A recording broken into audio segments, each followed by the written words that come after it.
In this video, I'm going to show you how to find low balance alerts in Origin Financial. Let's get started. Origin Financial does not currently have a direct low balance alert labeled as such, but you can still monitor your account balances using several notification features inside the app. First, go to your settings and open the spending settings area. This is where Origin manages all alerts related to account activity and financial updates. One useful option is large transaction alerts. Here, you can set a custom dollar threshold, and Origin will send you a push notification anytime a transaction exceeds that amount.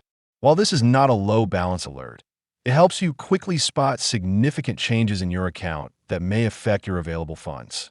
You can also enable general spending alerts, which give you updates on day-to-day transactions, so you can keep track of how quickly your balance is being used. Another helpful feature is review reminders. If you have unreviewed transactions and have not checked your account for several days, Origin will send a reminder notification so you stay aware of your financial activity. In addition, investment and credit score alerts can also help you monitor overall financial health, since major changes in your portfolio or credit score can indirectly signal balance-related issues. So while there is no dedicated low balance alert toggle, these combined notification settings help you stay informed and avoid unexpected account shortfalls. If you want to support our channel, feel free to use our affiliate link in the description below. Thanks for watching, and I will see you in my next video.